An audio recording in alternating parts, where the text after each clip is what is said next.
Assalamualaikum dan salam sejahtera. Tumbuh cermai di hujung puri, datang umai perkenal diri.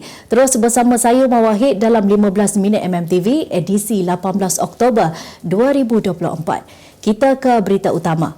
Seramai 4.1 juta penerima sumbangan tunai rahmah STR kategori isi rumah akan menerima sumbangan asas rahmah SARA sebanyak RM100 sebulan. Menurut Perdana Menteri Datuk Seri Anwar Ibrahim, jumlah penerima pada tahun hadapan meningkat berbanding 700 penerima tahun ini. Katanya pada 2025, kerajaan membelanjakan RM13 bilion berbanding RM10 bilion tahun lalu dan memberi manfaat kepada 9 juta penerima atau bersamaan 60% penduduk dewasa negara. Tambah Anwar, bantuan SARA akan dikreditkan ke dalam MyKad penerima bermula April 2025 dan boleh dibelanjakan untuk membeli barangan asas seperti makanan dan minuman, ubat-ubatan, barang persekolahan serta kebersihan diri. Malah penerima boleh berbelanja di lebih 600 pasar raya dan kedai runcit di seluruh negara. Sementara itu, individu bujang bakal menerima RM600 menerusi sumbangan tunai rahmah STR berbanding RM350 tahun lalu. Belanjawan 2025 bertemakan Ekonomi Madani Negara Makmur Rakyat Sejahtera merupakan yang terakhir di bawah rancangan Malaysia ke-12 2021-2025 sebelum menginjak ke RMK-13 bagi tempoh 5 tahun akan datang. Kerajaan bersetuju menaikkan kadar gaji minimum daripada RM1,500 kepada RM1,700 sebulan yang akan berkuat kuasa mulai 1 Februari 2025. Perdana Menteri Datuk Seri Anwar Ibrahim berkata kerajaan Madani sentiasa menitik beratkan soal pendapatan rakyat.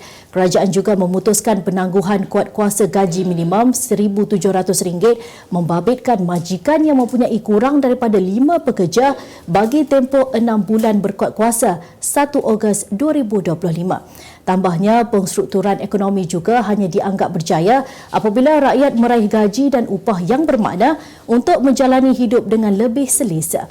Sementara itu, menurutnya dasar gaji progresif ialah ikhtiar kerajaan Madani untuk mereformasi pasaran buruh dengan matlamat meningkatkan pendapatan pekerja. Beliau berkata dasar itu sudah mula dilaksana secara rintis pada Jun lalu dan akan dikuatkuasakan sepenuhnya pada tahun hadapan dan akan memanfaatkan 50,000 pekerja.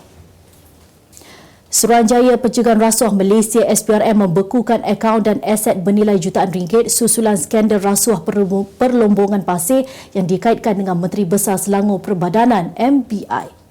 Ketua Pesuruhjaya SPRM Tan Sri Azam Baki berkata setakat ini belum ada tangkapan baharu yang dibuat oleh pihaknya. Ujarnya siasatan lanjut sedang dijalankan untuk mengesan perolehan saham yang disyaki diterima secara rasuah di beberapa syarikat. Media semalam melaporkan Azam mengesahkan Rabu lalu 6 premis telah digeledah SPRM dan menemukan wang tunai bernilai RM600,000 yang dikaitkan dengan seorang ahli politik berpengaruh sebelum ini. Beliau dilaporkan berkata pihaknya telah mendapat perintah reman selama 7 hari terhadap seorang lagi individu berusia 45 tahun yang juga merupakan bekas Ketua Pegawai Operasi COO MBI. Beberapa kertas siasatan dibuka mengikut Akta Pencegahan Rasuah 2009 dan Akta Pencegahan Pengubahan Wang Haram dan Pembiayaan Keganasan 2001. 3 lagi negeri mengisytiharkan GISB Holding Sdn Bhd GISBH dan rangkaiannya sebagai haram dan sesat. Hari ini, Selangor menerusi Jawatankuasa Fatwa Negeri Selangor telah menetapkan fahaman, ajaran dan amalan pengikut, pekerja atau ahli serta kanak-kanak yang dikaitkan dengan GISBH itu adalah sesat.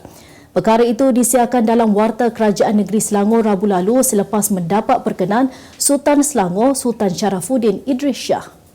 Dalam pada itu, Pulau Pinang kini menjadi negeri ke-6 yang memutuskan ajaran, pegangan dan fahaman tersebut adalah menyeleweng, haram dan bercanggah daripada ajaran Islam.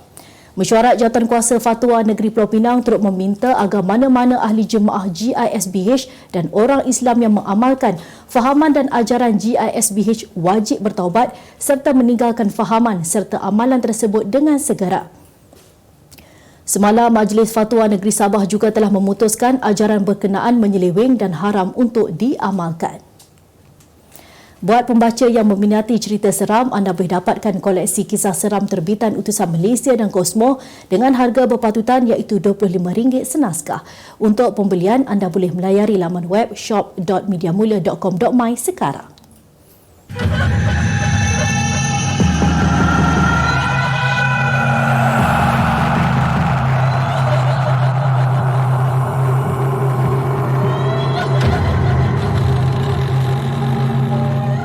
Utusan Malaysia dan Kosmo melancarkan satu lagi produk terbaru. Apa yang ada dalam Iklaneka? Ia adalah platform yang tepat dan efektif untuk mengiklan antaranya pelbagai jenis notis, cautan kosong, hartanah, tender, kenderaan, mencari wali atau waris dan pelbagai lagi. Apa yang anda cari? Semuanya ada di sini. 2 dalam 1. Layari Iklaneka theutusan.com.my. Kita kembali lagi.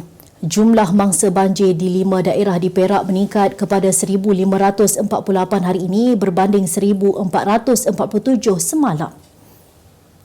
Sementara itu, semua mangsa kini ditempatkan di 11 pusat pembinaan sementara PPS. Sekretariat Jawatankuasa Pengurusan Bencana Negeri berkata, setakat pukul 2 petang tadi, Kuala Kangsar masih mencatat jumlah mangsa paling tinggi iaitu seramai 903 orang yang ditempatkan di 3 PPS. Menurutnya, daerah tersebut merangkumi hilir Perak iaitu seramai 330 mangsa di 2 PPS dan daerah Perak Tengah seramai 201 mangsa di 3 PPS. Sementara itu, daerah Keria mencatat 64 mangsa yang kini ditempatkan di 2 PPS, manakala di Kampar pula melibatkan 41 mangsa di 1 PPS. Penyanyi Bella Astilah sedih apabila namanya terselit dalam senarai janda untuk dihalalkan yang dikongsi warganet di media sosial. Bella atau Dayang Arana Bella Awang Astilah 30 tahun berkata kegagalannya mempertahankan rumah tangga tidak seharusnya menjadi bahan jenaka masyarakat umum.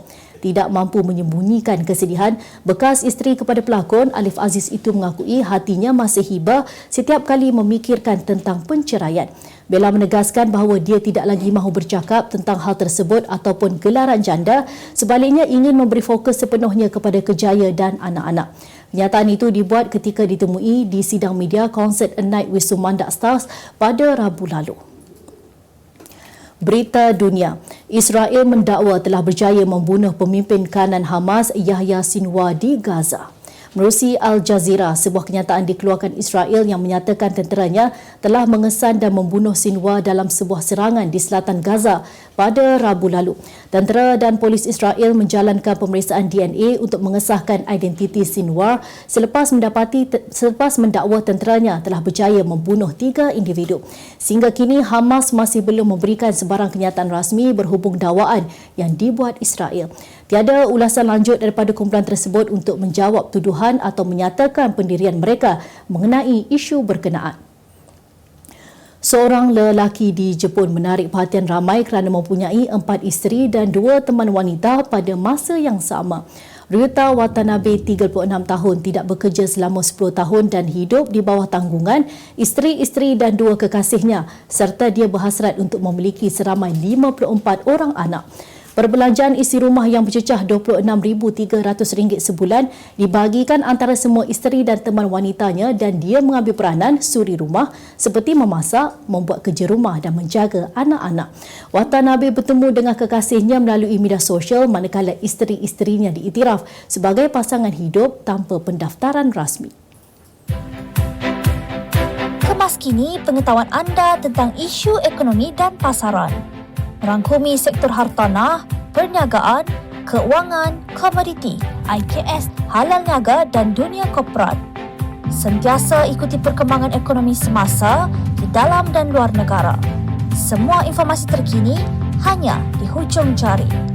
Dapatkan edisi ringgit setiap Isnin hanya di Akhbar Utusan Malaysia.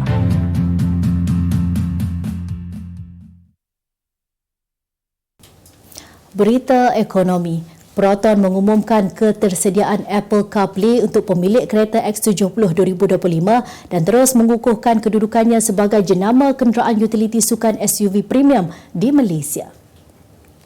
Pembuat kereta nasional itu berkata penambahan Apple CarPlay melalui kemas kini over the air OTA memberikan kemudahan tambahan kepada pengguna untuk menyambungkan telefon mudah alih mereka dengan unit infotainment kereta mulai 16 Oktober 2024. Sementara itu, Proton berkata pihaknya telah melancarkan kempen Proton Vaganza baru-baru ini yang berlangsung daripada 1 Oktober sehingga 31 Disember 2024 untuk meraihkan tahun yang berjaya dan sebagai penghargaan kepada sokongan pelanggan.